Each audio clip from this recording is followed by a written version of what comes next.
Pulse check. Is everybody okay? I am.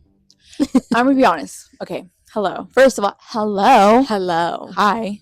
Welcome to the pod. Another week, another episode, another pod.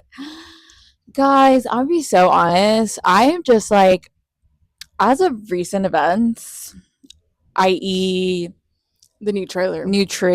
and new leaks today, Saturday. I'm just like elated, moving on, ready for the Giddy. next chapter, you know, like I'm like in terms of BellyConrad, I'm just looking ahead, you know. Nowhere else to look but ahead, and it looks exciting. So I just, you know, the episode happened. No more wedding. No more wedding. Bye, Belly. BellyJere. Bye. I just like I'm Um, moving on, you know. But there's It's an about episode to time. talk about. It's about time. But wow, What what an a episode. week it has been, because the episode we got was Tumultuous. Chef's kiss. Oh. Well, okay. It was fun for some, emotional Sad for warfare others. for others. No, literally. But entertainment for all of us. I No, mean, like at actually. the end of the day, you know. It did what it needed to do. It did what it needed to. It gave us some things that I didn't like. It gave us some things that I loved. Yeah. But we're here, so we will talk about it. But then we also got the trailer. Yeah. I don't even know if we should talk about it now or later. I don't know. Later. I think later. Okay, well, so stay put. Stay for the end. Listen. And we will love you. Yeah, we already please, do. please. Okay, anyway, episode 8. Wow, what a roller coaster. But honestly, like, probably the most book accurate episode we've gotten. That's what I was, yeah, like, for sure. Wow, book. Like, as a whole, yeah. Yes. The plot was just literally almost exactly like the book. Yeah, no. Which is crazy, but I love it. We opened up the morning after. Wow, what a rough start. Yeah. Belly looked so rough. I'm like, oh. Also, we have to mention that the title is Last Kiss. Last Kiss. Anyway, no. Rough start for our girl Belly. Yeah. She is just going through it. She looks like someone who is excited to get married. Yeah, real excited. Very. This development, this news wrecked her. And we start with Us Playing by Grace Abrams and Taylor Swift. What a great song. Great song. Unfortunate use of not using that bridge. That bridge is iconic. It's what makes the song. But whatever, it's still a great song. The songs in this episode too. Wow. Episode was like whiplash in terms of the song. Like, it was a great episode musically. Yes. But we have just like, it literally started off so strong. I know. We should no time. No. Immediately we are second confession, scene. second fight. Like, oh wow. My goodness. It was great. And it was like so accurate to the book. Except for it not being on the porch. It was basically it. And then we got new intel to the conversation more, like, added. Conrad. First of all, their outfits, those white shorts on Conrad, oh my gosh, I don't know why, but they did something to me. And his outfits this whole episode, oh my gosh. Might I say, like, the sexiest that man has ever looked? No, actually, again, we go back to how can that man look better? And yet we are here again. Saying, wow, he looks even sexier. Like, don't know how that's possible. Oh my gosh. Anyway, that conversation, I mean, it was so book accurate. It gave what it needed to give. It was like buzz central. Yeah. The fighting, the angst, Tim just being like, you know what the heck, I love you, and you're gonna have to deal with that. You and everyone else in this house is gonna have to deal with the fact that I love you. This was the start of him just being unhinged and being like, I don't care. He said, you know what, I can tell my emotions. I can admit to my emotions, and everyone's hearing about Everybody's gonna deal with it. And everybody's having a piece of this brain. And I don't care. A couple of things from that conversation. Again, Belly has a right to act that way, but she is acting that way because she loves him. Because this news was so like earth shattering. Yeah. Like it broke the glass ceiling for them, you know? Yeah. It was the thing she needed to hear, like it guys. That's why she's so distraught. Like yeah. Before she could pretend. She had an easier time pretending that like it didn't matter to her. Now she knows this and it's like, oh crap. Yeah. Like he can't even say her name without her like freaking out. Yeah. And it's perfect. Chef's kiss. I literally love it. And the whole her being like, and you expect me just to forget? And he's like, so you're telling me you don't want to forget? And like mimicking her own like, oh my gosh, Conrad, you're crazy. I love you. We knew he was crazy. We knew he was insane. And again, they just keep showing us how insane he is. But I absolutely love it. Also not insane at all. actually valid. The most sane character, actually. Right. The most put together character at this moment. Hello? Yeah. Yeah. And I just love seeing Sassy Conrad. Sassy Conrad being back.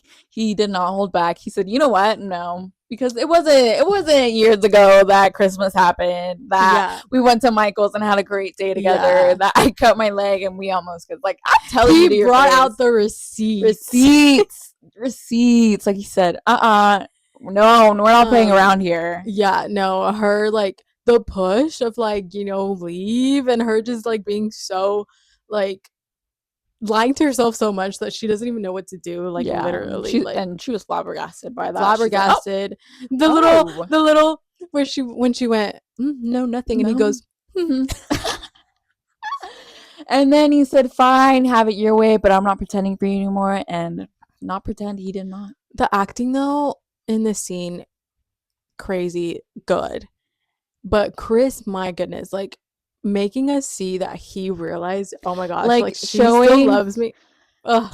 He literally said, I'm in an elated sort of daze, and showed us that. No, and we got that. We got that. Perfect. 10 hits, and we saw that through the screen. You know? No. Also, with or without you, they were so close to, guys. Like I genuinely was like, are they about to kiss? Like what's going on? The tension. No, but with or without you playing crazy.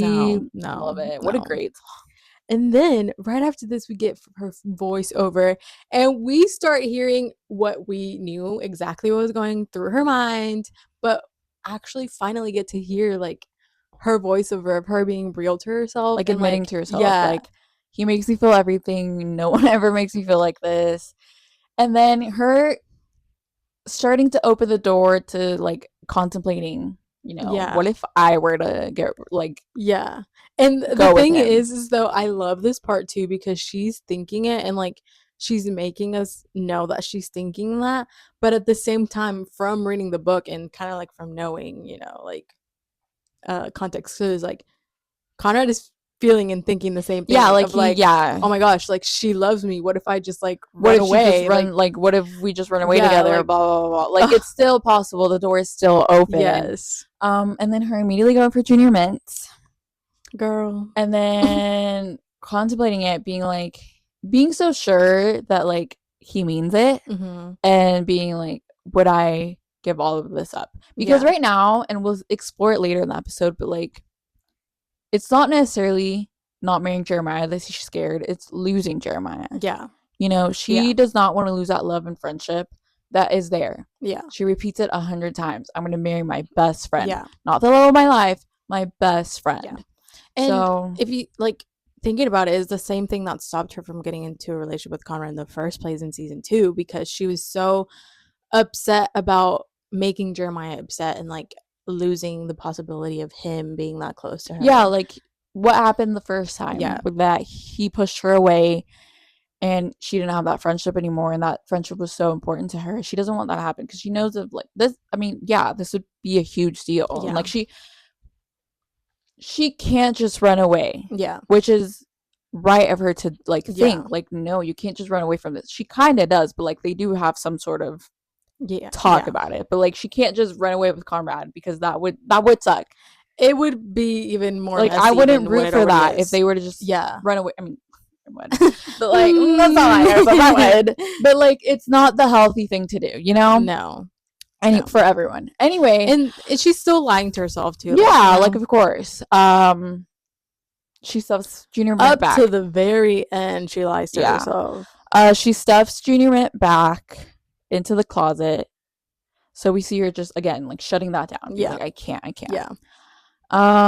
We see the infinity necklace too, which for the first time this season. I know, crazy, guys. But then the best thing ever, in my opinion, from this episode is the fact that we see Taylor coming back from the run and we see Conrad coming back to wherever he went.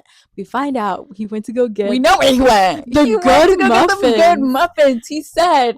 We argued. We both know we love each other. Let me go get her favorite muffins. No, because on this her wedding day. Okay, girl. This was no. I'm telling you, it was the best thing ever because not only does it call back to episode literally 1 of season 1, but it just like he knows her, the history, and then like the possibility of him being like that like hope. Yeah. Of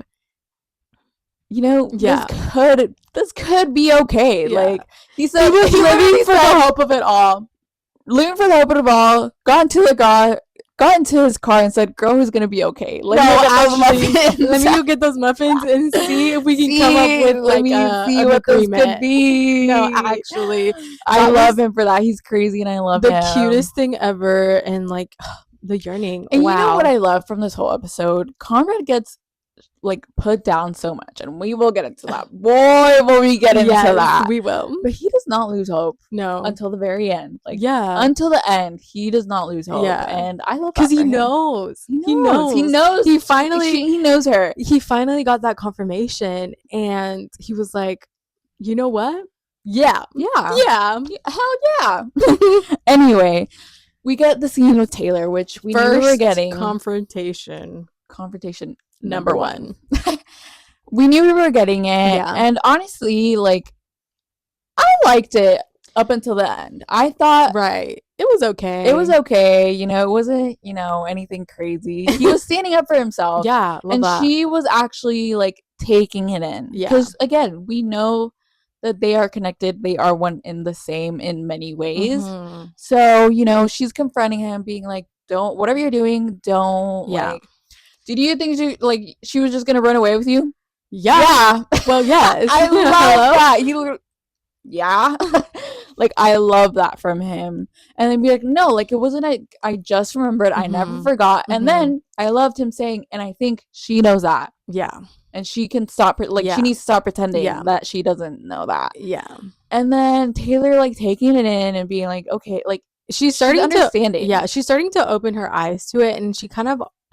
What I got from this conversation is that she was projecting, but 2, she was understanding him and kind of realizing like, oh, like I get that. Yeah, like I get what he means. Yeah. So it's her understanding that in that moment and then projecting onto him her insecurities. Yeah.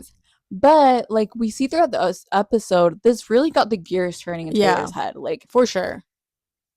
Through her body language and everything, like you can tell she's like, oh crap, like I don't know, this is not and this is not what she wants really. Like she can, especially because she's seen Belly in all those moments where, and she doesn't even know about the surf accident, like, but she's seen Belly break down and be like, thinking about Conrad. So this conversation gets her gears turning, but it's not without Conrad taking a hit. I know. But again, so she's projecting because she says, no, it's projecting. She says, "I don't think you'll ever be good enough for her," and I think you know that, which wrong. Because why would Jeremiah be that for her? First of all, like no, so many layers we could talk about. So many layers, but it's honestly just her projecting about her own relationship and her own situation, because she doesn't think she'll ever be good enough for Steven, which is why she's pushing Denise and him together, because she's like, they fit, they're good together. And I guess that's what she thinks with Belly and Jeremiah too. Like, they're good together. But I think now that she's showing for sure though. Yeah, now once she heard what Conrad said, which he was standing on business, and I don't even think it was like a be with Conrad situation. No, at this point, like she's just like, you can't be with Jeremiah. Yeah, like Jeremiah's not that for you, clearly. Anyway, and then we move on with the day. The girls are at the spot. First of all, y'all could have gotten my girl Annika in this episode. Like, we get one scene with her. And y'all got her in for that one y'all scene. Y'all couldn't pay her for that. Come on, guys. But couldn't bring her in for any of the other scenes. Like, what? Okay, whatever. But I also think it kind of like made sense because she wasn't aware of like the whole situation. Yeah, like everything Conrad that was going and Jeremiah, blah blah blah. And had she been there, maybe they would have been able to talk. Yeah. But anyway, we get the next scene. They're at the spot. Taylor's kind of like trying to gauge where their belly is. Yeah, but she's kind of like contemplating all of it, and it's just so funny because like throughout the episode, you see how once everybody has a conversation with Conrad, they're kind of like, wait. Hold on, wait. But yeah, she's like trying to ask Belly, kind of see where her headspace is, because again, they hadn't talked since Belly came back crying from the beach, right? And it was so funny to me. She's like, oh yeah. Well, first of all, Belly's like, I don't want to talk about it. And then she's like, well, I talked to Conrad. She's like, well, what did he say? Like, what? And then Taylor's like, well, that kind of he wants to run up in the sunset with you. And she's like, what? Is he going around telling people that? That is and like, what's funny is that Loki was kind of, yeah, like in a way. Loki, he did go off and start saying that to people. But anyway, I just thought that was really funny. Yeah. Again, Belly is in such a hard place that she doesn't even know what to do. Yeah, she's like even telling herself, like, I just have to get through today, which is like, girl, what do you mean you have to get through your wedding? Like, that's not how this should be feeling. Yeah, like, I completely empathize with her. Like, she's been between a rock and a hard place, people are getting there. Like, the ball is moving, like the puzzle pieces are in place. And like, she is so distraught that she wants to just be like she is in the headspace of, you know what, like, once I'm married to Jeremiah, I'll forget about it. Like, I'll have to forget about it, so it's fine.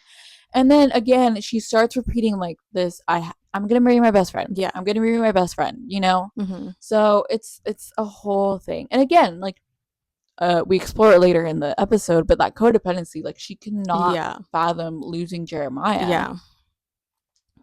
Even though she doesn't realize that losing him romantically doesn't mean she has to lose him as a best friend. Right. Right. And she doesn't realize that where they're at is not like a healthy relationship, Then we have the whole wedding. This episode is moving quickly because all of a sudden we're at the rehearsal. Yeah, the wedding rehearsal. Yeah. She sees her parents, which was a cute little scene. But the funny thing is, she asked Laurel, hey, are you gonna try and are you gonna try to talk me out of it again? And Laurel's like, no, girl. And she's like, like, again, Belly wants an out.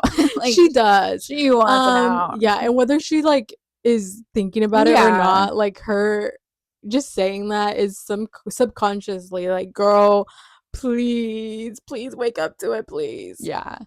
And then we see her go in, and Conrad in that black on black. Guys, he looked extremely sexy. Okay, she literally looks at him and says, "Is he insane?" And yeah, he is. Yeah, he is insane. Cause look at him. He said, "Let me put him on this outfit." She probably was like, "Wow, yeah, is he insane?" Like, actually, he looks that good. Yeah. Yep. It was crazy. It was so crazy. And then her not being able to talk to Jeremiah. Again, like, you can't make this up. Like, the script is eating. And then we get the ball rolling. What was the song? Love Triangle by New Order. Like, that's so funny. Iconic. We get the big three walking down the aisle. Taylor, I was about to say Sean. Taylor, Steven, and I was about to say Chris. Oh my god, Conrad. And why do they both have to start with the same letter? Yeah, they look good walking down. Wow. I was She's living my dream. Yeah, like, wow. My dream date. Cute. No, actually. And I'm hoping that's kind of a little bit of like a foreshadowing that they're gonna be like, you know, tight and a good team. Yeah, a good team moving forward. He looks sick the whole rehearsal. Save Conrad. That man, please. Save that man. Like, he genuinely no. And then you look at Taylor, and Taylor looks so concerned. She's like, what is going on? She's like, what is this mess? Oh my god. She's like trying to look happy, but also looks a little like, wait. She's like, wait, what? This is not good, you know? And again, I don't think it's because she's like all of a sudden gonna be Team Conrad. She's just like worried for Belly. She's like, whoa, girl. And like, guys, the body language in this like little scene of them like, you know, rehearsing, walking down the aisle, like, it made me uncomfortable, honestly. Like, everybody's like concerned. Yeah, like, no, thank you. And then we move quickly into the dinner. love that Taylor, like, eyeing Conrad, kind of being like, don't even think about it. But again, we go back to Conrad said, I'm not gonna hide it anymore, and he does not care. He stayed true to his word. Yeah, he does not care if Taylor catches him looking. He does not care if Belly catches him looking. He does not care if even Jeremiah himself catches him looking. Like, he does not care. He's not kidding. The eye contact and the stolen glances in this scene, eye contact ship, so good. Eye contact ship down. And the thing is this man was so down bad. Like, he was even complimenting Kaylee. Like, yeah, like, Mans was like so distraught about everything going on. He was like, well, I guess Kaylee. But it is a big thing too. Like, it is a big deal, and I think it's good to show that, like, he's maturing in the sense that he knows it's not Kaylee's fault. Yeah. Although. Yeah, and he's trying to be nice and sweet. Adam. It's growth on his part. And I love it. It's good. Yeah. And then we get Taylor and Lucinda having a conversation. Mm-hmm. Good, productive conversation they have. I'm glad. Oh, did I say Lucinda or Linda? I think I said Lucinda. Anyway, I'm glad she's like stepping up and being like, you know what? Like, no, I'm the mom. You can't take care of me, etc., etc. And I'm glad we're wrapping up. Yeah, I hope the plot ends here. Like, I hope that we just see them being good, mature, whatever. But like, love Lucinda, but I hope I don't see her on my screen. Yeah, like, I don't need it. Thanks. I hope I see her for the BellyConrad wedding, and that's it. Okay, thank you. Yes, thank you.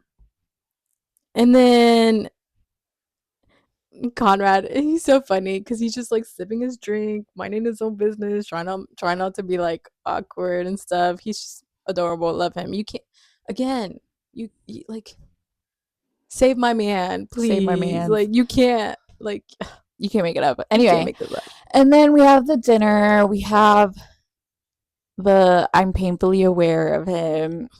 Straight from the book.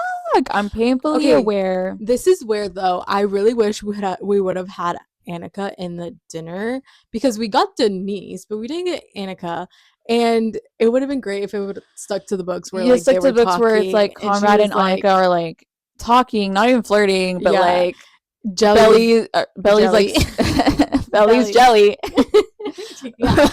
Belly's kind of like seething, being like, why what are they laughing, like, why is he laughing with her? Yeah, like, jealous. But anyway, we do get the I'm painfully aware of his presence quote from the book. Like, I haven't looked at him all night. Yeah. And then, well, obviously the tension is like through the roof. Yeah. But then she says something along the lines of, he could blow this whole thing up. What? Oh my gosh, girl. Good if you wanted Me too, because looking like that, wow. He should have been like, I got a toast. I object. Anyway, and then we get to Jeremiah clocking the icon, like them looking at each other. I mean, yeah, like right before they do the speeches, like, he like looks at Conrad. And he like knows. He knows. No. Anyway, we get their speeches to the whole family. It's cute. It's Samir. Whatever. Honestly, it's kind of awkward. It is. I'm like, okay. Like the forced laughter and kind of like, I don't know, it was awkward. I was like, yeah, okay. Like, guys, are we actually happy about this wedding? Like, I don't know about this, y'all. And then we got a very pointed Conrad, you are very loyal. Loyal as hell is what Jeremiah said. And like, yes, he is, because girl, you should have seen them in that bathtub. Like, you know what? He is loyal as hell. Well, yes. And then, anyway, but it was a bit pointed. I mean, like, whatever. And then throughout that whole speech that Jeremiah gives to Conrad, Belly cannot even look at him at all. Like, she cannot. Anyway, and then we have the moving on and kind of honoring Susanna. And again, it's very telling of, you know, you're the daughter she always wanted. When I look at you, I feel like there's a piece of my mom here. It's not exactly the quote, but like along those lines, of just showing that bond between them that formed after Susanna died, where they see Susanna and each other, and it like really keeps them together. So we saw that throughout the speech. I think it was very telling. It was kind of, honestly, it made me a little uncomfortable that he said that, because it was kind of like, wait, like, I mean, in a way, like, I don't know if I'm uncomfortable. Like, it didn't make me uncomfortable. It was just very telling to me of like, this is not the most healthy dynamic. Yeah, no, clearly, and you can just tell that bond that they have from that, right? Where they just clung to each other, and they weren't able to get past that without each other. And it's not any like romantic. And then we see Laurel looking at Conrad, you know, just trying to check up on him.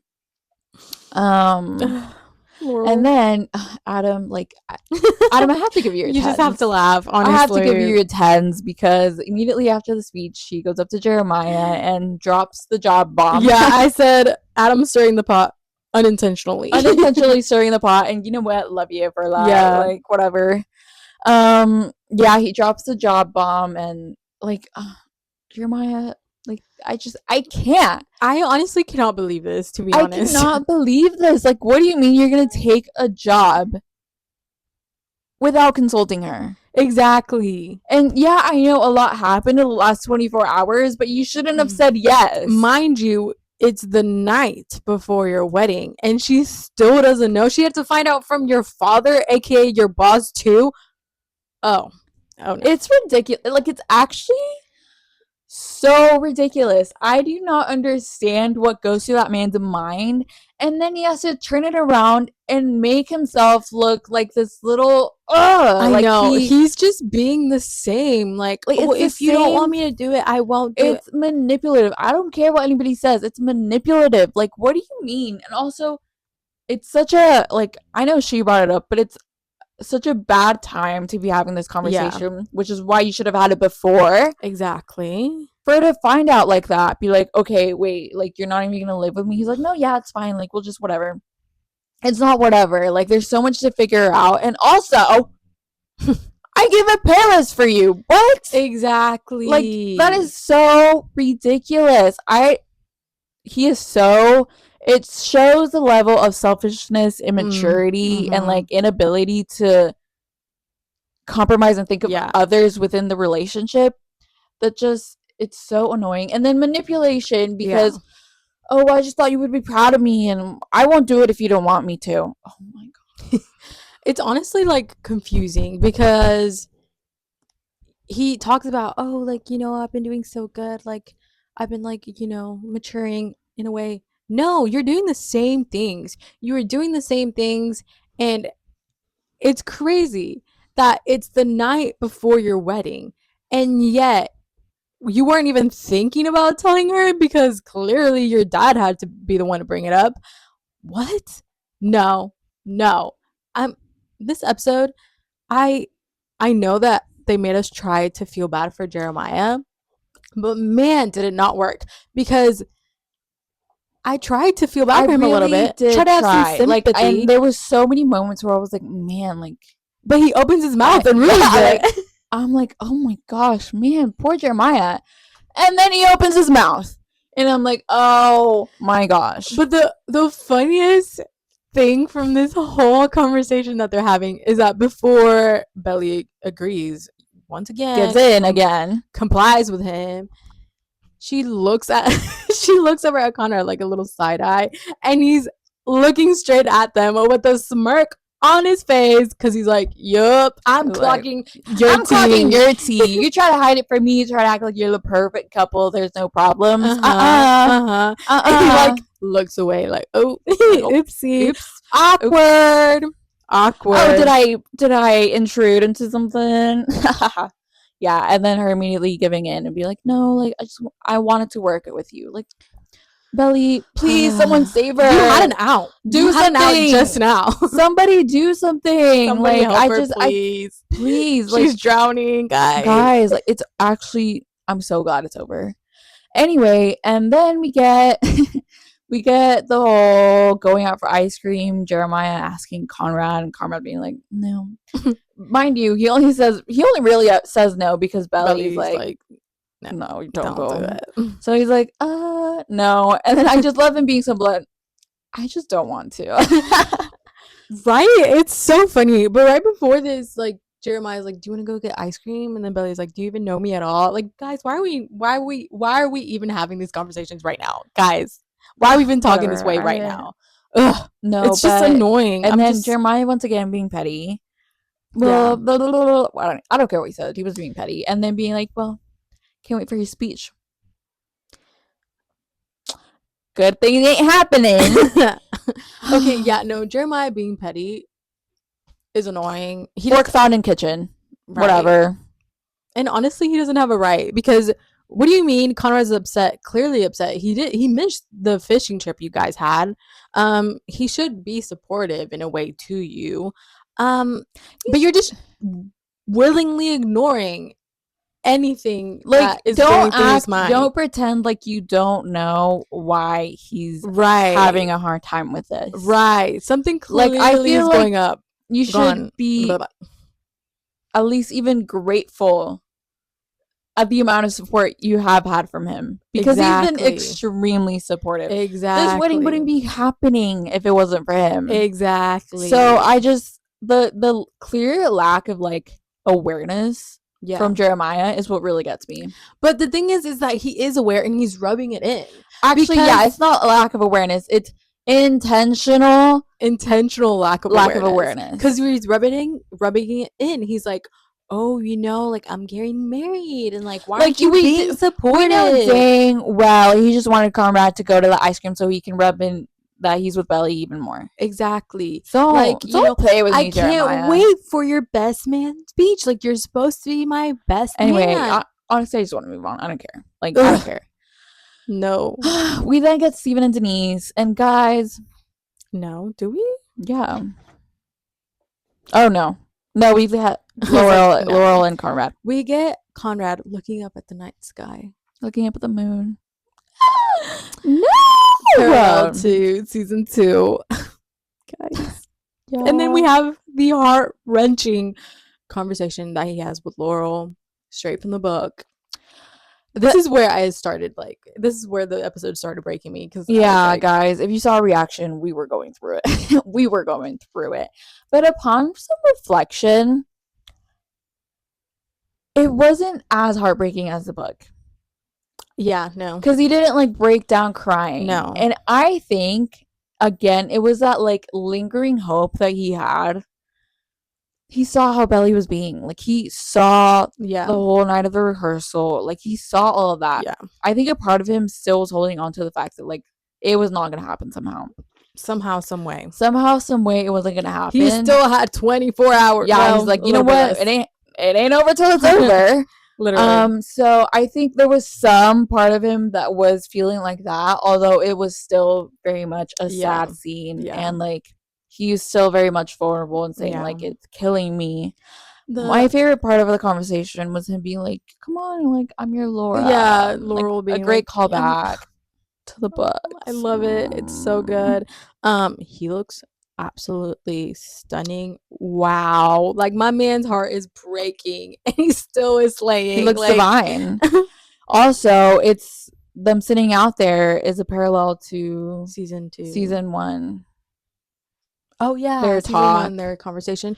I just love that he's able to open up to her, and I just love that Laurel actually like checked up on him, and like Like was the only one who's being like, Laurel, you're my number one currently. Yeah, because guys, Number two, because number one is Conrad, but yes, guys, like what is going on? and also he says, "I wish," and then never finishes the sentence. What do you wish? What was but that? I think I love how he doesn't finish the sentence and Laurel just like kind of lets it go, because I think there's an understanding of they both know what, you know. Yeah. They both know what's coming. Anyway, then we get Steven and Denise. And guys, what an unclimactic anticlimactic. That's what it was. Anticlimactic end to an 8-episode arc. I'm honestly glad it's over. I'm glad it's over, but if that's how you were gonna end it, we could have done this in episode 4. No, honestly, like, guys, why have we spent so much time on this? We know he's gonna go back to Taylor, but why is he immediately going back to Taylor? 1, like 2, we could have ended this episode 4 or 5, had him go through his own journey, right, and Taylor go through her own journey of like not worrying about if he's with someone else. And then get them back together. Yeah, because then it feels like it's like kind of unproductive. And, like unproductive. Yeah, like what do you mean they're just gonna go back to each other and everything's gonna be like fine? I don't care, like whatever. And I didn't mind how it ended, really, but like you're gonna build that up for 8 episodes for it to it's just kind of be like that. Really? Whatever. She looked good. He looked really good too. Yeah. So I was like, whatever. And also like, okay, no chemistry, whatever. Yeah. Okay. I'll believe it for the sake of the plot. I lie. You know what? That's that suspended disbelief they talk about when watching shows, because I saw that kiss. We all saw it. Okay. Whatever. No chemistry. Yeah. But you know what was really funny? They really got down to business, but like actual business. Because Denise was like, okay, well, this is not. Okay, yeah, sure. Anyway, and then we get another gut punch with Making the Bed by Olivia Rodrigo. If I wasn't already down, this was it. Y'all, this song is so Belly.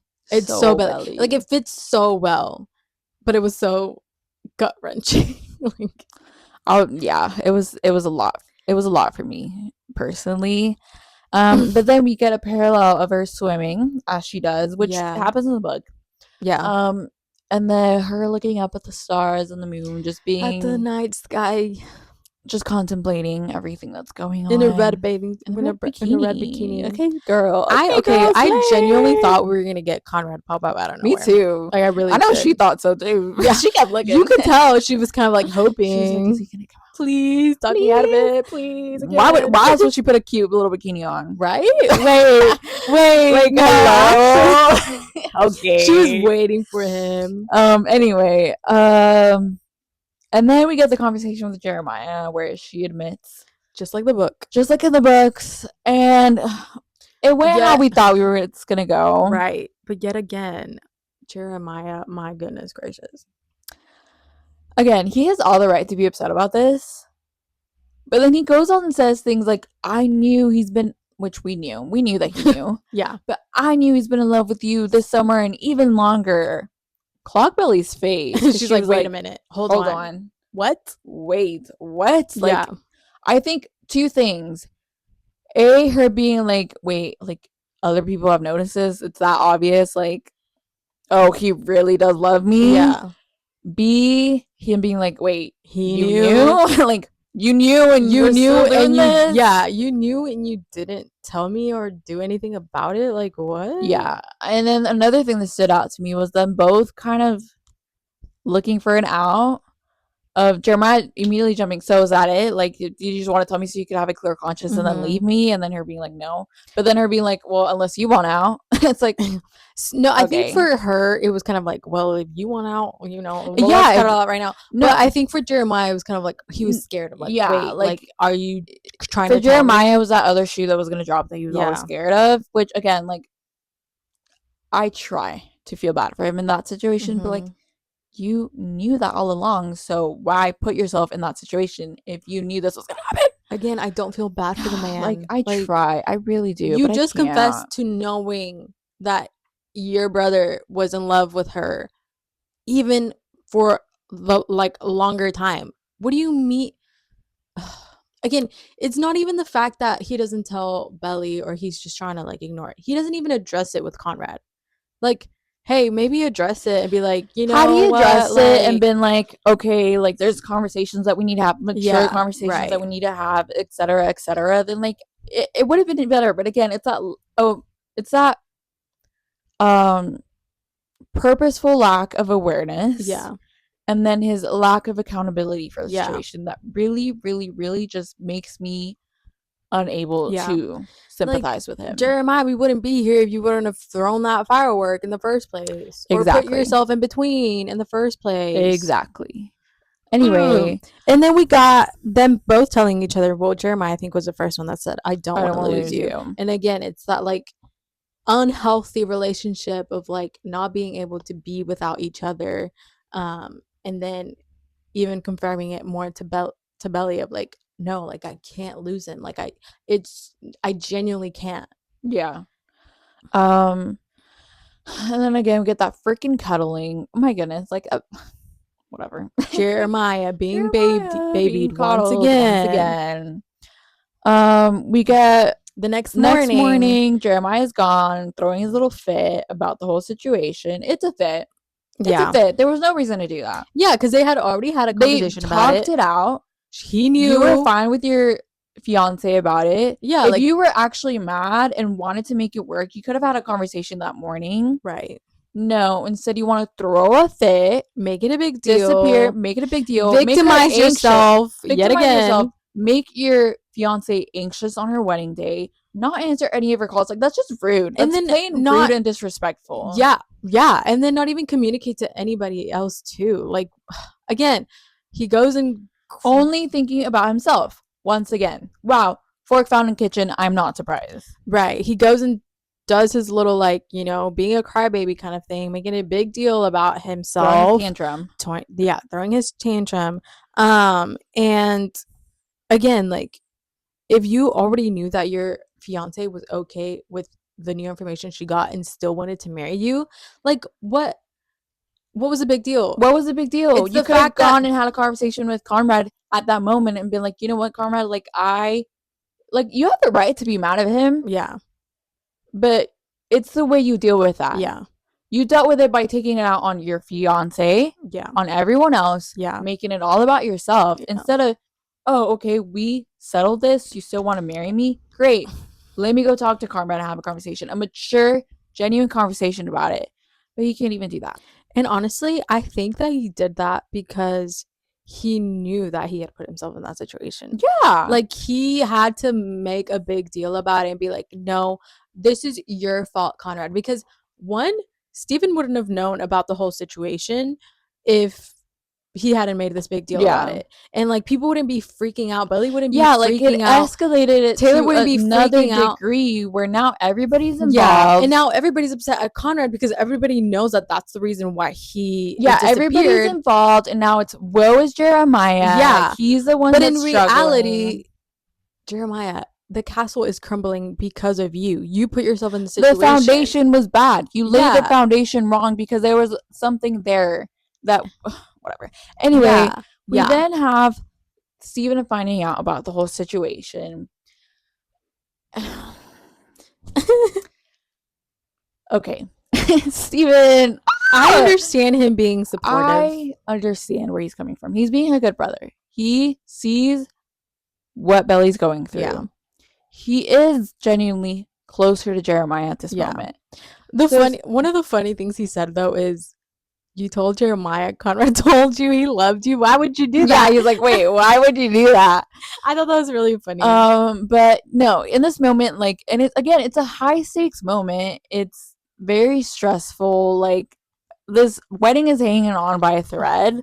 Yeah. So I get that everybody's kind of like high emotions, and I really do want to be empathetic to Steven in this, because like I get it. But boy, is it hard. Boy, is it difficult to watch. We have him going to Conrad and confronting him. Okay, first of all, Yeah. Conrad being in Susanna's room. Guys, that is so heartbreaking because he clearly needed her at that moment.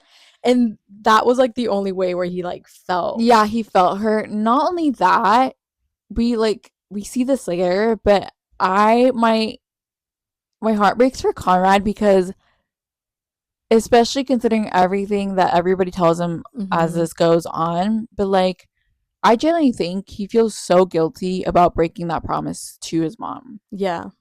Now, but then later, even more after Jeremiah like says like, you're not my brother like, anymore, you're dead to me. Like, I can't even imagine like what's going through his head is like, yeah. wow, I broke my one promise to my mom of, being there for Jeremiah. Yeah, and taking care of him. Anyway, but yeah, like being in Susanna's room, heartbreaking.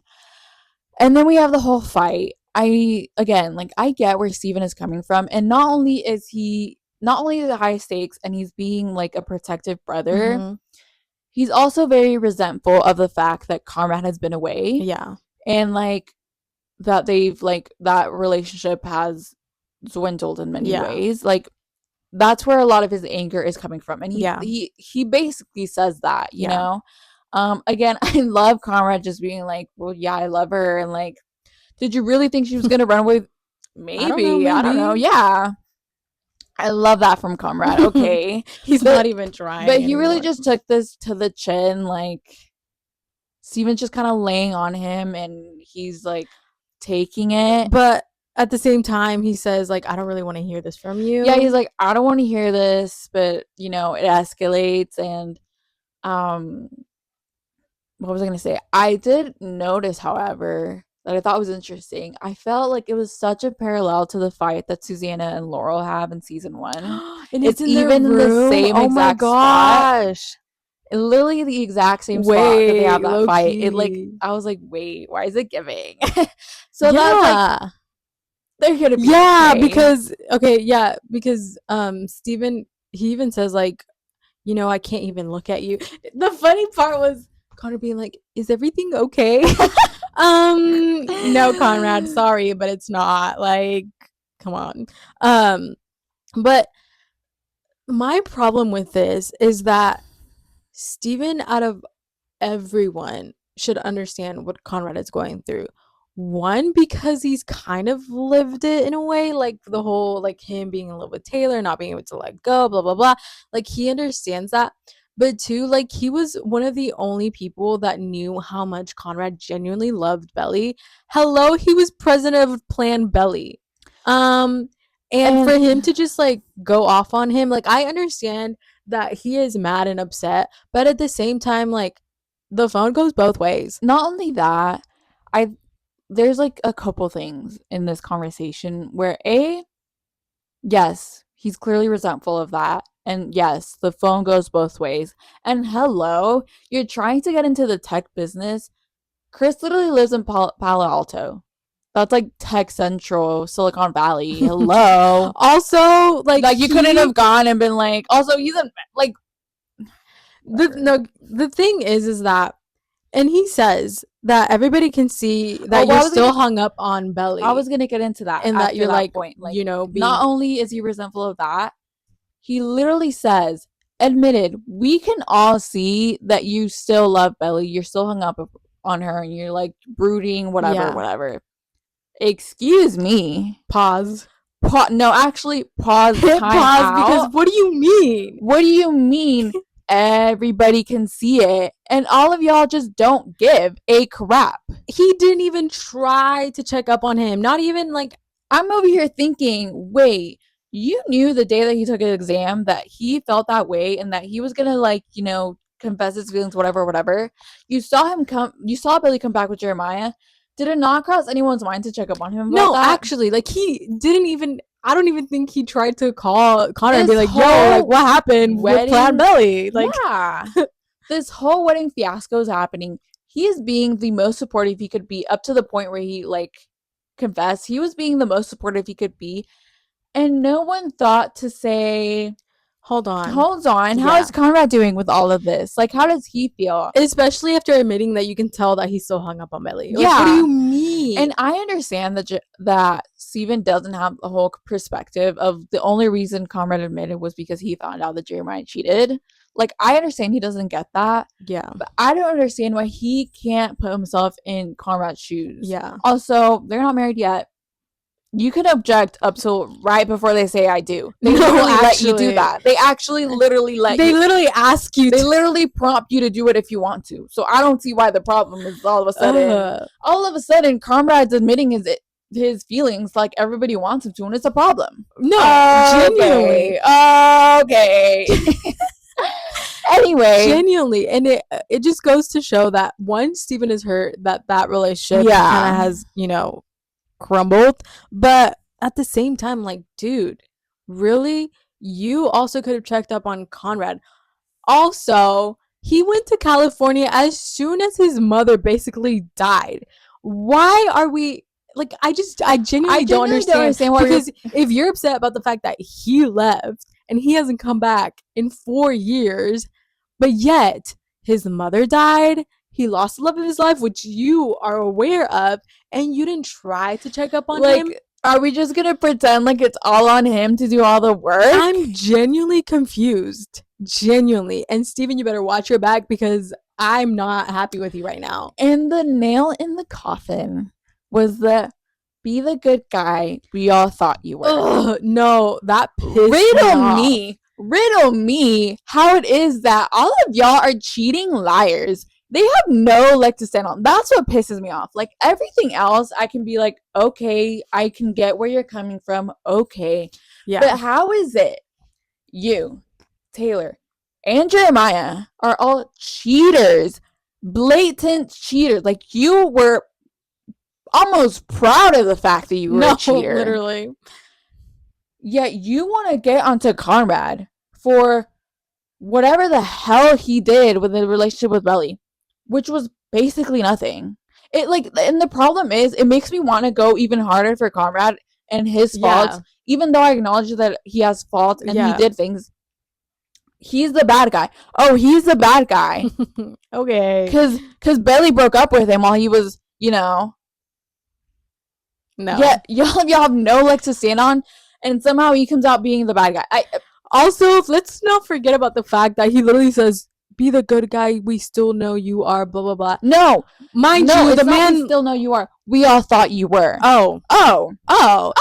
Mind you, the man literally helped save your life a couple months ago. Like, I genuinely... The math is not mathing. That is what really pisses me off about it. It's like, how is it that Conrad comes out of this looking like a horrible person when throughout this whole thing he has been trying to be nothing but supportive, trying to be nothing but a good person? Y'all don't even know the half of it. He could have been on Belly real quick, okay? I don't want to hear it out of all of y'all's cheaters. No, like, that's what gets me. They have no leg to stand on, yet they act like Conrad killed someone. Yeah. And the thing is we expected the conversations out of Jeremiah, because obviously, out of Belly, because obviously, out of Taylor, because it was in the book. But from Steven, it hurts. It hurt. Like, I was shocked and it hurt. It really did hurt. And, like, I know it's gonna get resolved. I really do. And again, him going and protecting Jeremiah, like, he's my best friend. I talk to him every day. Like, we see each other at things. Like, he goes to my things. Blah blah blah. That's okay. Really, like, I could have been fine with him not finding out about Cabo ever, but after that, I'm like, no, I really need him to find out. Yeah. For it to be like, for it to sink in that you clearly don't have it right, because I know the relationships will be fixed, okay? I know that. But I don't want to live in a world where everybody thinks Conrad was such a bad person in this. You know, I don't want everybody to come out of it and be like, no, we forgive you. Yeah. When really, no, that's not how that works. Yeah. Everybody did it. So everybody had a part in it. And trust me, Conrad's was not the worst, okay? I just hate the thought of living in a world where that's the truth. Even if the relationships are mended, like, I need an apology towards Conrad from all these people. I really do. No. I want there to be that self-awareness of, oh, like, BellyConrad and Jeremiah all had a part in this, and we need to talk about it. We need to talk about like the serious issues that were going on, you know? No, really. Like and I think there will be an acknowledgement because we see the fight between Belly, Taylor, and then eventually Steven. I think that kind of like makes Steven be like, okay, what? And also in the end, when we see Steven and Jeremiah, like Steven's face is kind of giving yeah, there's more to this than I think, you know? For sure. I hope we see that. And also, mind you, this man was the CEO of Team Conrad. Like, the switch up is crazy. And I know that he hasn't seen Conrad in years, and like he's grown close to Jeremiah even more than they had been. But it genuinely baffles me because wait, you were saying all these things last season, and I know it's been a long time, but you should understand it. And again, it just hurts. It hurts. I need him to realize and truly realize and like apologize to Conrad. Yeah. Like, I know it's gonna be amended, but I really hope for an acknowledgement of the situation and an apology towards Conrad. And then feels like I'm always going backwards, starts playing, and guys, no. Chris Barney's acting was so phenomenal because, well, first we get Belly getting her letter from her mom, and her mom. Laurel wearing black is the funniest thing ever. Laurel and John wearing black. That's so funny. But Laurel giving Belly her letter, and then just them talking about it. I think Belly was clearly distressed in the moment. Yeah. Like, you can, like, she was not hiding it. And I think Laurel was really just trying to let her figure it out for herself. Because I think in that moment, had Laurel been like, Belly, you don't look very sure about this, there would have just been that pushback even further. Like, it's something that Belly and Jeremiah had to figure out on their own. So her being like, no, like, you know what? You're going to go through with it, whatever. Yeah. But also I think it's important to note that Belly was being so stubborn and like that she wanted to get through with all this and really marry Jeremiah to prove something to herself. But like she couldn't even tell her mom about what had been going on, why Jeremiah is missing. Like, you know? She didn't even tell her Jeremiah was missing. Yeah, no, they had no idea. Like, she couldn't open up about that, which is very telling of the state that she was in and that how she was feeling about the whole situation. And also we find out that she doesn't actually read the letter. In the book she read Susanna's letter. Did she? Yeah. I don't think so. I think she did. I don't think she ever did. I feel like she did. She read the letter at the end when she's explaining how she married Conrad. But I don't think that day she read the letter. Because then I feel like in the argument comes up with Jeremiah, she's like, oh, you got a letter too. I got one. Well, like the same as it was in the. I don't think she read the letter. I haven't finished it, but we'll have to see. We'll have to fact check that. Chris's acting in this next scene is so good because while he's not telling us this, you can tell he's kind of going through, okay, like, I've been looking for Jer. I can't find him, blah, blah, blah, blah. He sees a letter. He's like, oh, Jer would go to my mom in this situation. Yeah. And then eventually realizes he would go to the garden. At the ceremony, or at the garden. Guys, this whole scene, it pretty much went down exactly like the book, genuinely. Word for word, almost. Yeah. I could lay into Jeremiah, and I probably will, but I don't want to focus too much on it in this scene. It was just heartbreaking. It really was sad.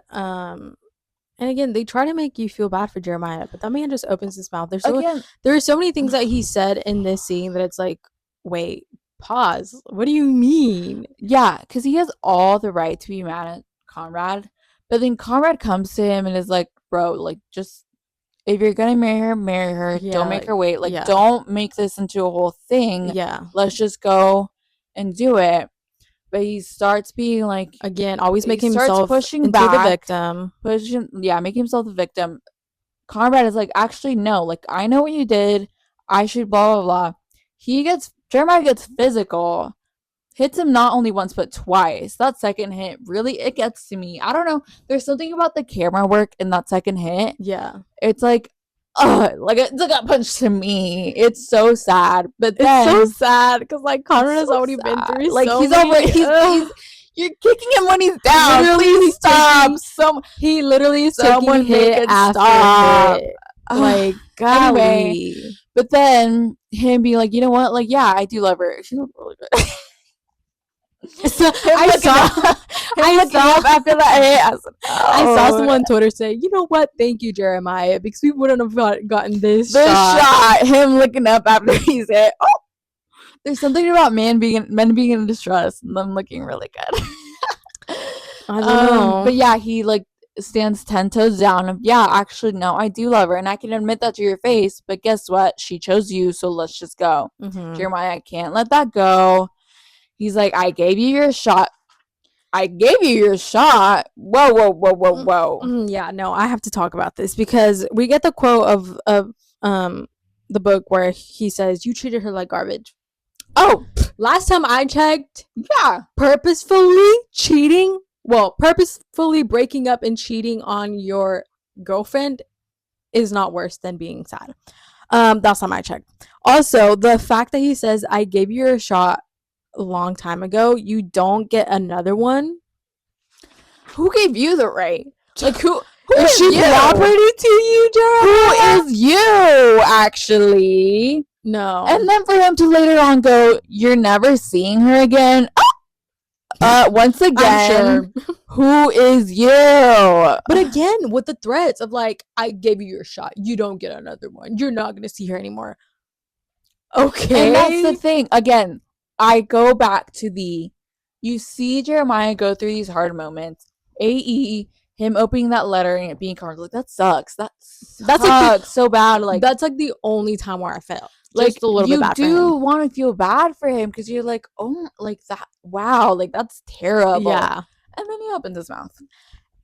You like it, and it really showed this episode that like they, with the writing, they tried to make, you know, and like the production of it, they tried to make you feel bad for Jeremiah because, like, you know, like, it's understandable, like, he's upset, like, it's understandable, there's a lot of things happening, but at the same time, like, dude, I saw this TikTok where it's not making sense. This girl, she had like reacted to it, and then she was like, oh, she was like, I feel so bad for Jeremiah, blah blah blah. And then the next day she goes, guys, she was like, wait, upon further reflection, like, I don't feel bad for him at all. She was like, the manipulation worked on me. She was like, no.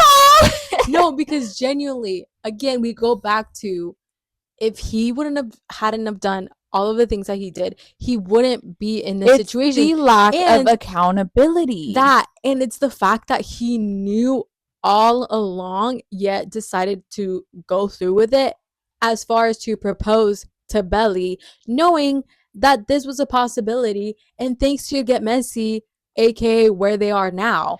Like, so like, it is a very difficult moment, but and then him being like, you're not my brother, like, that was heartbreaking. That was so heartbreaking for the both of them. Like, the both of them. It was sad. Give Gavin his 10s for that. Yeah. And then Conrad reading the letter. Guys, the letter. No. Yeah, and I saw that people say that, like, he was reading the letter because in the book he doesn't. Wait, no. No, he does. He does. Because he reads. Okay, no. In the book, he says he reads Dear Conrad, and then he cries. He cries. Yeah. But like here, he's not crying. He's like actually reading it, and people were saying that he thought he wasn't gonna ever get married because he couldn't bear the possibility of not being with Belly. So like he was fine with reading it because he was like, yeah, you know. So and then it talks about, you know, his relationship with Belly. And no, it wasn't that Susanna wanted him to get married to Belly. Like, I hate that narrative. Y'all, again, I'm gonna getting on to y'all. Can y'all not think critically? No, she's not saying I knew you were gonna end up with Belly. She's saying I only ever saw you in love with one person. Doesn't even say who it is. Exactly. And she very clearly loved you. And if there's even a fraction of that love to whomever you are marrying today, like, I'm gonna be happy. Yeah, then I'm happy. Guys, think critically, okay? I can't. Like, it was a metaphor, guys. No, it wasn't a metaphor, but it was just her saying, like, I want that that kind of love, not that exact love. Yeah. Anyway, but the letter was so cute, sweet, and I'm glad that we got to like the full letter. Yeah. Thank you, Jenny. Thank you, Jenny. Jenny saying y'all can't read in cursive. She said y'all can't read cursive, but really she was saying y'all can't read. No, because Jenny has been unhinged lately, and I love Jenny. She's tired of y'all. She is tired of everyone. Well, yes. No, she's tired of everyone because everyone is all over the place. Anyway. And then we get Taylor. My favorite part of the episode, Loki. Tea. Taylor, I was gonna have some like problems with you, but girl, you ate with this one. She confronted Belly about the whole thing, and again, I don't care that it was the last minute. It's not too late. It is not too late. And we see Taylor go through like not the motions, but go through the realization throughout the whole episode. Like we see her all throughout, just contemplating this, and then finally bringing it up when, of course, Jeremiah has made it difficult on everybody. So it's honestly good that he did that. She brings it up. She's like, would it be the worst thing if you didn't? Like, I don't even think you want to marry him, blah, blah, blah. And we see... She is saying what Belly needs to hear in the moment. Belly needs to hear this, for sure. And we see Belly get super defensive. I get it. Like, she's super defensive. And then, Taylor says what literally everybody has been screaming from the rooftops. Sorry, guys. We got interrupted. Someone was knocking. Anyway... Where were we? Was barking. Anyway, where were we? We were in the middle of the confrontation between Belly and Taylor. She talks about how they're codependent, which exactly. Thank you, Taylor. And for everybody saying that wasn't the what was happening, like all the BellyJere saying no, that's not how it is. When Jenny literally said, no, it is how it is. Okay, like it's exactly what it is. And again, Belly's just being stubborn. She is not wanting to realize what really is in front of her, aka if Taylor, the captain of Team Jellyfish, like she's jumping ship. She is like, wait, hold on. I don't think you should do this. Like, this is unhealthy. Like, you're giving up Paris. Like, you've given up me, your mom. Like, I think it's equally being stubborn, but also it's hard for someone to tell you your truth. Yeah, like that. That's true. Like, but my girl was like, I don't even want to hear it from you. Like, you're too selfish. Yeah, and then like taking it out on her, and girl, I know it's bad when you're acting like this. Yeah, exactly. And also, can y'all hear that? He's just being. He's like Jeremiah. You're being like Jeremiah right now. Anyway. Oh my gosh! Woe is you. Sorry, guys. You just like.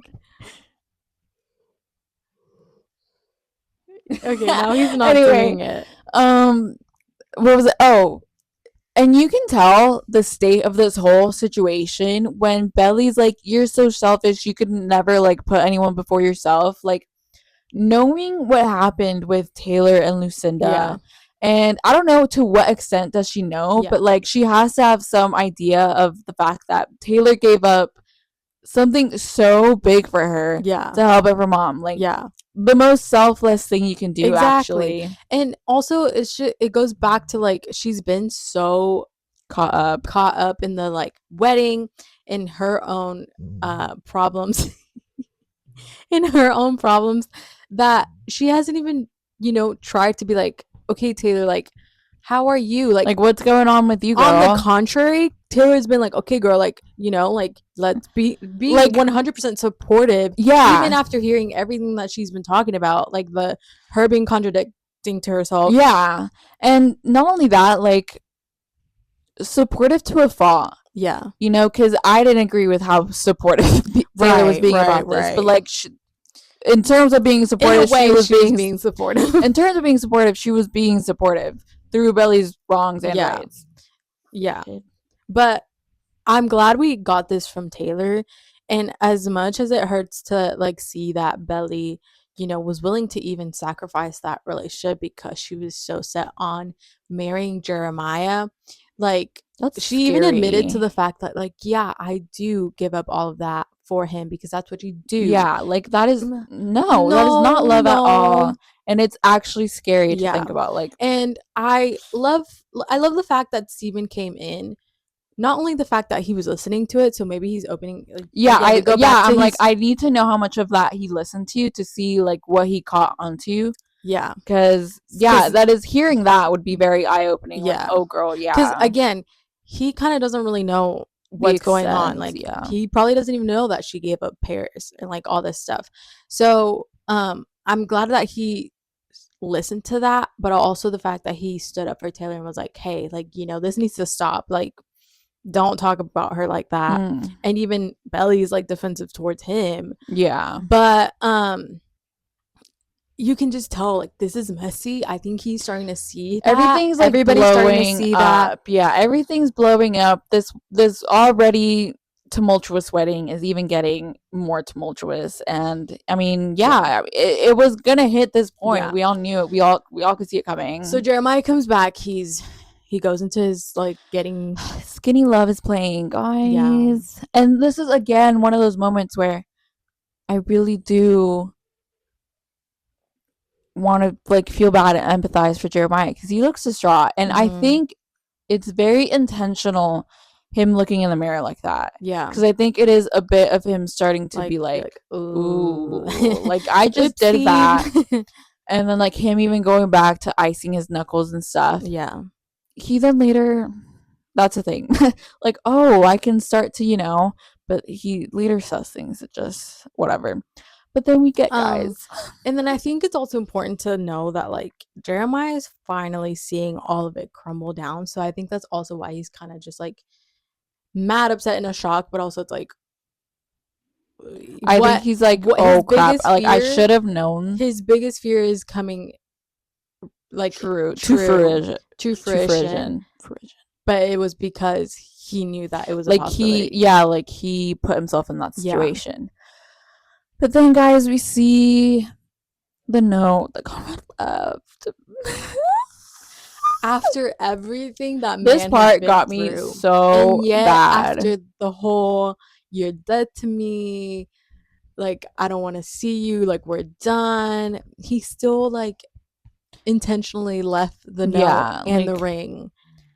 And we find out that he was the one that, like, you know, like, he didn't have the ring, guys. Yeah. He didn't. I saw that too. He did not have the ring. I saw that too. Everybody saying Conrad had the ring this whole time. No, guys. Did y'all even read it? Okay. No, Jenny was so right in saying y'all didn't read. He literally says, I asked Dad to bring this. So firsthand, I didn't really read it. So I was like, oh my gosh, did he, like, have it? But then she was like, no, it said that he asked it. He asked Adam to get the ring for them. So that's even a bigger step. Like, y'all, this is who y'all are hating on. Really? Really? And I think precious. Again, that was one of those things that Jeremiah was like, oh crap. But I also think it leads to him maybe even being more petty, more upset. Whatever. And then we get Conrad's final goodbye. Final in quotation marks. Straight out of the book. The acting here, 10 out of phenomenal. 10. It is so vulnerable, so real. The tension that we have, guys, like, I can't even say anything. Oh, and bless you. There's so many things. First, it's Conrad even, like, going. He said, no, like, screw it. You won't ever see her again. Him immediately seeing her, but also it wasn't in like a petty sort of way. He was like, okay, if I'm not gonna see her, like, I have to have a proper goodbye, because he was serious. Like, he was genuinely serious. I'm not gonna see her. I'm gonna leave. Like, that's what it is. We know how this ends, but man, was so sad. So difficult to watch. Was a hard watch. It was such a hard watch, but I loved Conrad took accountability. Yeah. Something he's always done. Like, if y'all can't say he hasn't, he always takes accountability and he apologized. 100%. Okay, I acknowledge my part in this and I'm sorry and I don't want to hurt you. Hence, I'm leaving. Yeah. I'm going to leave. I'm going to let y'all two get married.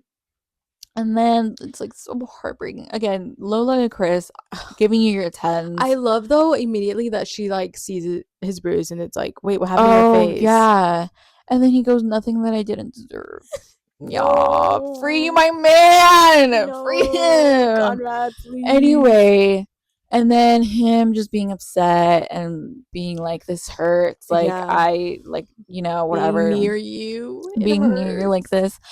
And guys, him saying, like, what do you say? Take care or it was worth it to me loving oh you, well being with yeah you. he says the whole it was worth it the to me. all iconic things. My gosh, but my favorite part was him saying like be good to each be other. good to each other, guys. It was the first time I saw that, it literally gave me Susanna. I literally thought that's literally Susanna. Like the way he said it and just like saying that, it literally like it gave me so much like Susanna. Yeah. And then I don't know, and then he was like crying. And then the fact that it was in her letter, the be good to each other. Yes, I then later saw that. I was like, oh my gosh. No, I'm actually getting emotional right now. No. But like their acting was so good because one, I felt it. Two, like them just both visibly being so upset. Like his eyes like watering. He's like trying to hold back tears. Belly looked not even so like she looked so sad, so little. Like her trying to hold back tears. Like oh, guys, I can't. And then guys, the forehead kiss. It was perfect, exactly like I envisioned it. And then the fact that he like closed his eyes and like tried to take her all in, but she couldn't even open her eyes. She was trying to take it all in too. And then, as if we weren't down enough, Jenny Han, as if we weren't going through it enough, you decided to play Phoebe Bridgers. But Friday I'm in love with Phoebe Bridgers. No, but that's not the worst part either. No, it's not. And that's the shocking part. Oh, a hit, a blow. I'm KO'd. I'm on the ground. I've been knocked out, bleeding out of my chest. And then we get that flashback of Conrad at the beach when he was little Conrad at the. While she's saying, mind you, while she's admitting, I always thought we were gonna find our way back to each other. Girl, what? And then them showing that flashback of and then little Conrad. The thought of bye Bernie. No, okay, because there's so much more to unpack here. I'm looking at my notes and I'm like, wait. The thought of them both not seeing each other, it was just like heartbreaking. You can clearly tell, you can see it. And he mentioned Jared's the one who needs you. I just read that right too. Now. Call back. Call back. Does he really need you? Does he really want you? No, that's the thing. That's the thing. He says Jared's the one who needs you, and it's a callback to season 1 where Belly was like, "Well, I don't want you to need me. I want you to want me." And Cara's like, "Well, I want you." Anyway, it was heartbreaking. It was heartbreaking. All of it, really, it really was. And I genuinely, when I was watching that for the first time and I saw that flashback, I thought we were going to get a whole montage of them. Yeah, that was going to be on the floor. We wouldn't be here today in a fetal position. Like, that's literally what was going to be of me. But thankfully, it wasn't that. The bye-bye birdie. It was a lot. Are you joking? It was a lot. And then, immediately... It's like whiplash. Right? Whiplash. Immediately cutting to Steven and Taylor starting to work things out. Steven trying to reassure Taylor of like, you know what? Like, you're not all these things. She didn't mean that. Which is you're cute. a really great friend. Yeah, it was cute. And then it was cute. We knew it was coming. Yeah, like finally, jeez. Steeler Endgame. Yay. But you know what? They better both come to their senses and like realize, hold on, this is what truly was happening. And I need them to, one, talk to Belly, but two, apologize to Conrad. And I like the little like to be continued. Like that was cute. But Steven, you're still on my bad list. Don't get it twisted. Don't get it twisted, girl. You're still on my bad list until further notice. Oh my gosh, you guys, we still have so much to get to. This whole conversation with Jeremiah was just too much. Honestly, I don't even want to talk about it. I don't even want to talk about it. Here are my key points. Jeremiah, I try to feel bad for you. I truly try. But then you go and do this. Come back. No accountability. No sort of conversation. Belly, I don't want to talk about it. What do you mean? You just ran away, threw a tantrum, had me worried and stressed on my wedding day. You try to come back in the last minute, say, well, I guess we're doing this. We're both dressed. I was talking to my mom about this yesterday. I was like telling her the plot. I was explaining to her. And I was like, yeah, he just comes back. And he's like, yeah, well, I guess we're both dressed. Let's get married. And she's like, wow, what a great reason to get married. And I'm like, I know, right? No, actually. And then she's like, wants to talk about it. As y'all should. He's like, I don't want to talk about it. No, it's fine. I always come back. Conrad's the one who leaves. No, oh my. Him being the first to bring up Conrad is actually so crazy. Wow. Like, you really can't. You really. And then why are you surprised when she makes that face? And this is why we are here in the first place. This is why we're here. It's not about you wanting to be with Belly and loving Belly. It's about trying to win with Conrad. You saw that you were getting to the finish line, and you were trying to just make sure, oh yeah, I'm better than Conrad. No, you're not. No, you're not. And yeah, Belly was distraught. Yeah, Belly made that face as she should. And yeah, now you're trying to go get mad. Oh, I can't even mention it. Why are you mentioning him? Why? Well, okay, it is sad though that he says Connor's the one that leaves, and then Belly's like, guys, I just got through that trauma. Yeah, guys. No, too soon, actually. Ugh. Hello, like he literally just left. This whole conversation is like really put the nail in the coffin of I can't feel bad for this man because he took zero accountability in this whole situation. Tried to pin it, yeah, like I have to get through this, and then tried to pin it back on Belly of this is your fault. We're in this situation because of you, because of Christmas, because you said yes to me when I asked you to get married. Oh, I thought finally someone chose me, but no, you really didn't. And you still love Conrad and you blah, blah, blah. All these things are true, but how is it that you're trying to come out of this as the victim when it's your fault? Oh, you're going to tell me, you're going to literally blatantly admit to me that you picked a fight with me after spring break because you found out that I spent a day at Christmas knowing I didn't do anything, pick a fight, break up, go sleep with someone else, come back, get back together with me, and not say anything. You want to hear what we complain. Belly, like, you lied to me for months. So you know how embarrassing that was? Bro, you slept with someone else twice and didn't tell her and let everybody know in your frat. Everybody in your little frat knew. Like, do you think that wasn't embarrassing for her? Not only that, you're over here like, and y'all try to, and screw y'all for making me feel like it was all in my head. When did you ever bring this up? No one was gaslight, babes. No one gaslit you into thinking it was all in your head. You knew it was real. Gaslighting yourself. I can't with this man. No, I did not think Jeremiah Fisher could get worse, but then here we are. There's so much I want to say and nothing I want to say at all because let's just go through it. Do we really have to? Do you love him too? Yes. You know the answer to that question? It's yes. Okay, moving on. I haven't had all of you, not ever. Yeah, you knew that as well. Okay, moving on. Like, yeah, things you should already know the answers to. Anyway, admitting that he knew about Christmas all along, mind you, admitting that it was before spring break. So she goes, hold on, wait a minute. So is that why you picked the fight and did that? And he was like, yeah. You know what? Yeah.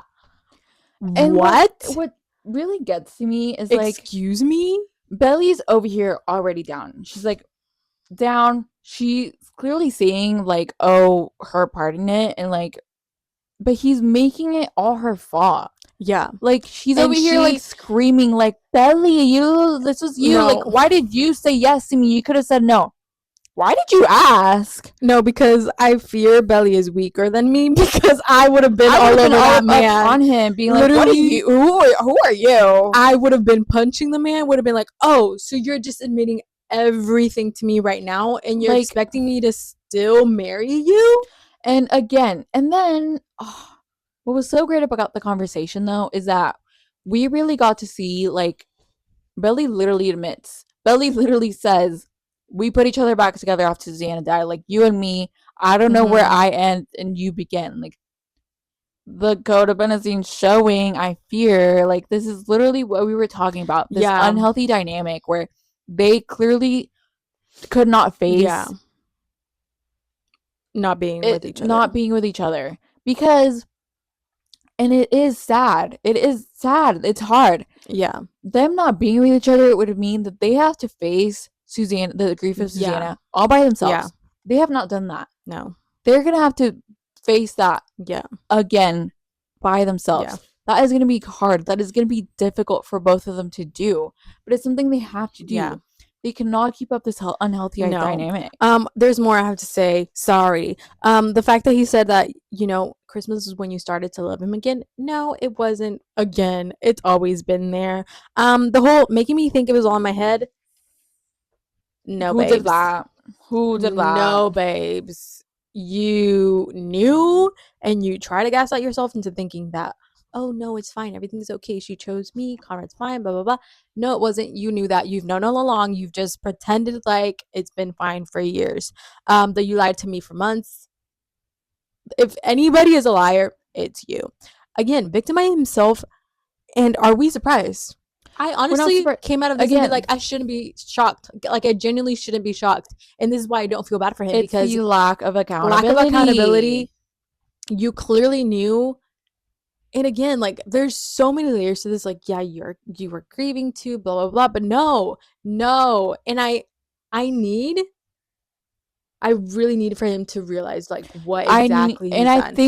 I think he knows. He knows. Like, and I know he knows. I really just really want to see from Jeremiah that growth to where he can be accountable, like, to himself and to others, his part in the situation, so he can move on. Like, he does deserve someone who loves him fully, and he does deserve someone who has who he has all of. Like, those are not things he doesn't deserve. We're not saying that. Yeah.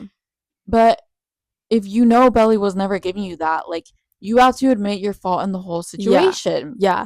And then the whole, like, you know, not wanting to ask about Christmas because, you know, Belly's like, why didn't you ask? He was like, well, I wanted you to tell me. Like, no, again, that's not how relationships work. Showing, like, that's not how it works. That's not how relationships work. You have to confront things and work things out instead of being petty. Again, we wouldn't be here in the first place if it wasn't because of you. Because if he knew and he was like, hey, he admits, I knew you guys didn't sleep with each other, but something better than that happened. Okay, wait, hold on. Why didn't you talk about it? Like, yeah. She could have point blank, you know. He made 2 good points. And that is, I know, like, I think you still love him, and I think that part of you is a lot bigger than you realize. That is actually 100% true. Mm-hmm. She does still love him, and she actually doesn't know how big that love is. Yeah. B, you can't marry me to erase him. Yeah. Yeah. But the whole of, like, why did you agree to marry me? Like, you should have just said no when I proposed. Why did you propose in the first place? Hello? Like, what? Again, if you already knew all these things prior to Christmas, confirmed it to you, you went and do all these things. It's ridiculous. Nothing else to say other than I don't feel bad for the man. Anyway, moving on. Like, I'm glad that's over. Thank God. And then Cardigan starts playing. Well, first of all, Cardigan starts playing, and then we get the lemon jelly belly. Guys, we called it. Yes, it's a great callback to season 1. I loved it. And you know what? Sorry, I'm moving ahead of ourselves. But the Cardigan, like, the lyrics were that was my next thing. The way that it just all laid out with the scenes was perfect. It was perfect because, like, what do you mean you have a friend to all is a friend to none, chase 2 girls, lose to 1, when we're looking at Jeremiah and Steven. So in the sense that so everybody's thinking what I'm thinking. But again, we did get to see Steven's face where he's kind of like, I think he's going to try to, like, put together what is going on because he does love both of them. Yeah. Of course he loves Belly, but, like, he loves Conrad and Jeremiah, and, you know, it's going to be a lot of work for them all to get to a place where, you know, they can be good again, but hope to I see really that. hope he does do that. Then we get Belly going back to the cousin's house and packing because we clearly know she's going to Paris. Well, okay, wait. I don't think she knew she was going to Paris. Well, we knew, but she was going somewhere, probably back yeah. to Philly or something. Yeah. She was going somewhere. We knew she was going to Paris. Yeah, we knew she was going to Paris. But she packed a dress, which is interesting. Like, I'm wondering what's going to happen with that. I think, like, I genuinely couldn't tell you. I've seen some theories of, like, maybe it's just symbolism of, like, her baggage that she's still carrying, you know? Yeah. And just, you know, having to take that with her, that piece of her with her to try to, like, work through it and heal with it. I don't know. Like, it could be symbolism. It could be something that's going to happen with that. Who knows? Yeah. I don't know. It also could be that part of the symbolism, and, like, for further into the story, like, it's going to be a symbolism of, like, her letting go of it and maybe, like, like, or like getting rid of it, the river, something like that. It. Let's not litter. Well, yeah. But yeah, I think it's gonna be some sort of symbolism. I don't know. But before she leaves the keys to the house, which is so sad. It was a heartbreaking moment. It was heartbreaking because then we hear, like, all the little, like, voices of her memories and, like, we hear, like, the belly flop. And then she's kind of, like, taking it all in. I think it's really heartbreaking because, you know, at that point, like, she doesn't know she's ever gonna come back. Yeah, like, she thinks everything she's lost ended it all. So bad. Like, she's, like, saying goodbye to that house, saying goodbye to all the memories. It's really, truly heartbreaking. It was so in that sad. moment, she thinks she's lost it all, including all her childhood memories. The house, Jeremiah, Conrad. Like, my girl is down. It's bad. So sad. Like, that was really, really sad. And then we hear Conrad's voice. Come on, Belly. I can't, y'all. Like, anyways, we see her at the airport, which they filmed this already in Paris. I clocked that real quick. That airport is. If y'all know that Paris airport, you know that Paris airport. The bane of my existence, that Paris airport. But I clocked it. I was like, wait, this is not an American airport. This looks no. And then literally take a look at the, like, concierge. The guys, so French. They look you can hear the accent, actually. Yeah. Anyways, so we find out she's going to Paris, takes the 10:20 to Paris. When all the times came up and, like, you can clearly see that she notices Paris. Yeah. I honestly, when I first watched it, I was like, I don't have the time. No. I don't have the wherewithal to figure out who's gonna be. We were also so expectant for Valentine's Day flashback that we were just kind of like, okay, like, let's move it along. What's going on? Flashback. Not only that, like, I had a feeling we were gonna see Conrad or something of the sort. The anticipation. It was building up to something. Yes, clearly. We were like, oh my gosh. So when I saw those things, I was like, I don't have the wherewithal to figure out who's going on, where, when, and what. So I was like, whatever. We saw her get the flight to Paris. We see her boarding the flight. As soon as she turned around, I was like, oh my gosh, he's there. He's there. Like, that man is there. And there he was. Right in the "you'd come back to me." Cinema. He looks so sad. Again, like, I can't even imagine what's going on through his mind. He probably is like, oh my gosh, like, they're married. Not only are they married, I lost Belly, I lost Jeremiah, I lost Steven. Like, I've broken the promise to my mother. Oh no, it's gonna again, if you really pay attention to it, he's like very he's sad. He's sad, but also he's like fidgeting a lot to, like, back to episode. I can't think of Connor being sad because we have to look forward. Yes. So then it ends there, and we were disappointed. I was so distraught at the fact that we didn't get Valentine's. Guys, genuinely, I was just so expectant of Valentine's Day. I was so excited, guys. Yeah. I literally was like, yay, Valentine's. I know. And then we didn't get it. Like, at all. Nothing. I know. Like, we got nothing. I was very upset about that. That was very upsetting. But it's okay. Good.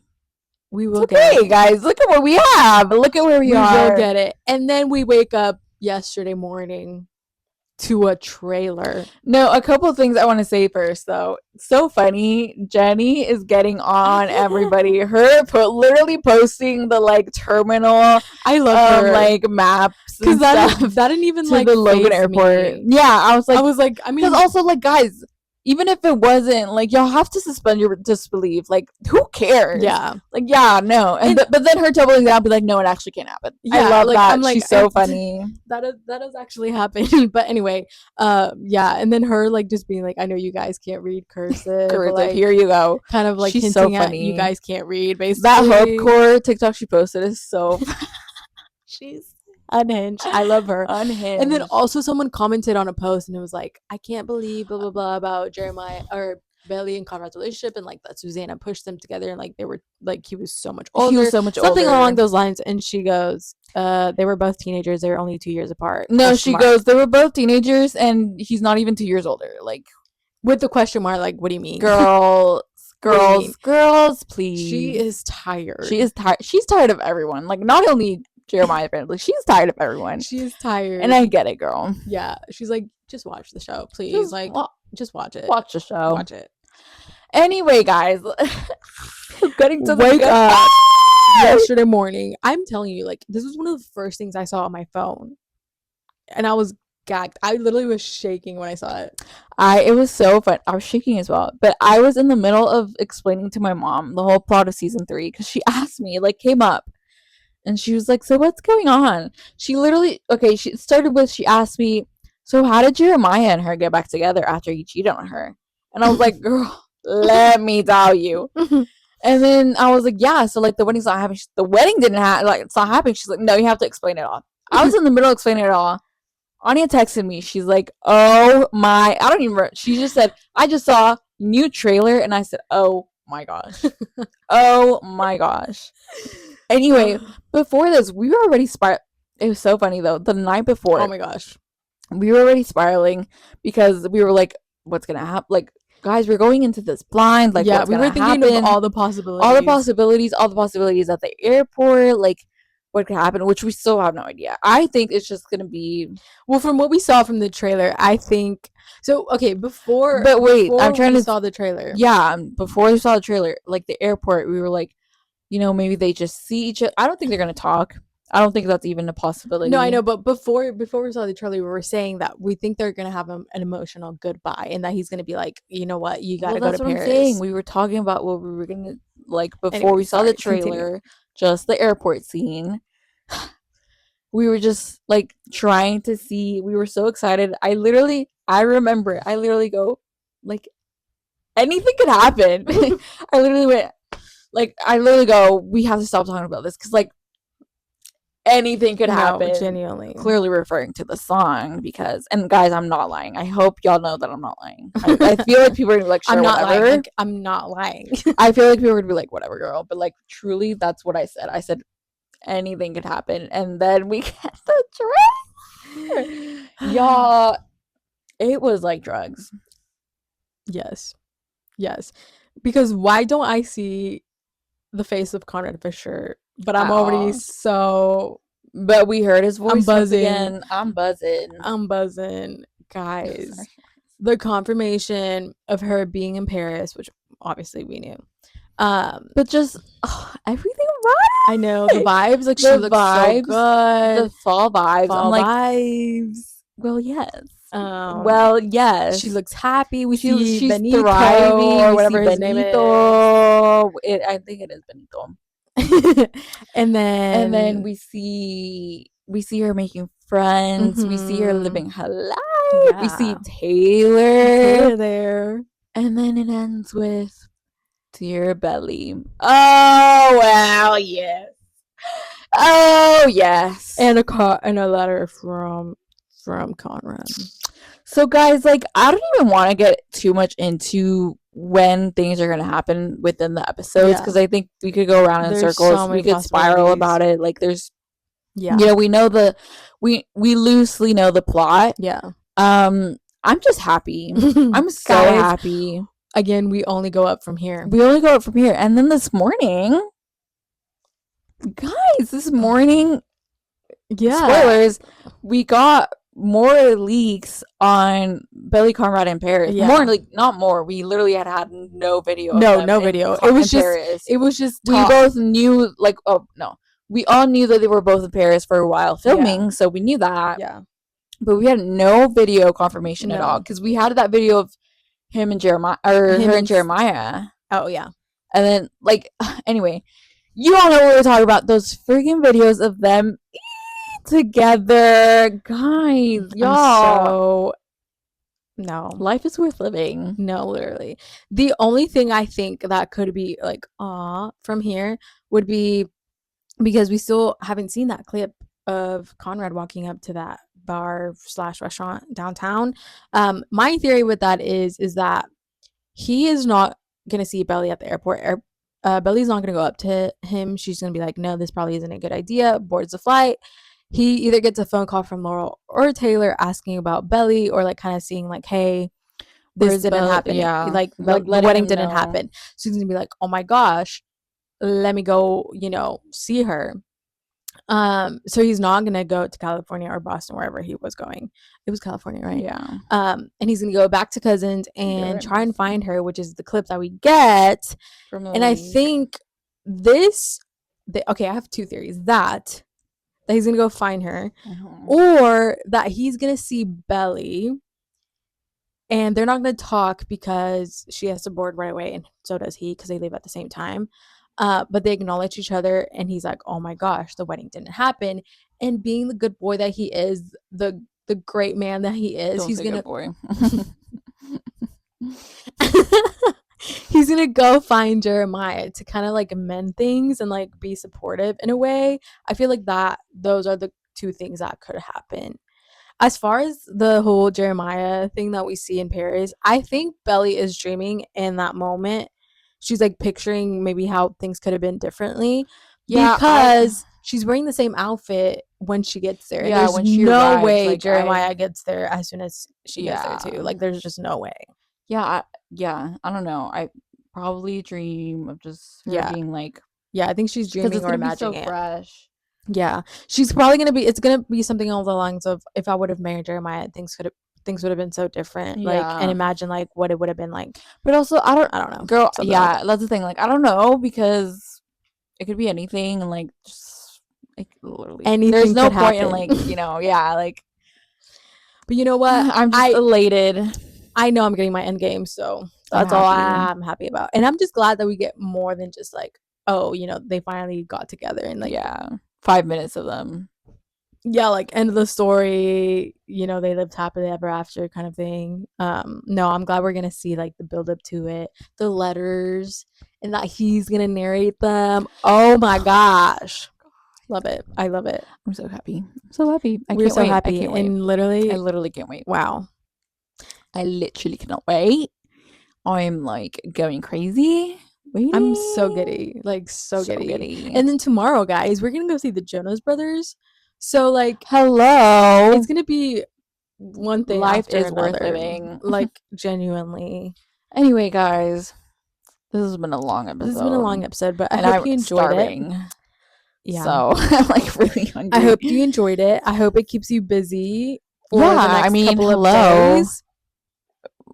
After you have watched this, you are an hour and a half closer. Yeah. To BellyConrad on Wednesday. I think. Okay, so guys, we're waking up early to watch them. Mm-hmm. I really want to stay up. I don't know. I really want to stay up to watch it. The thought of them being available to me and me sleeping.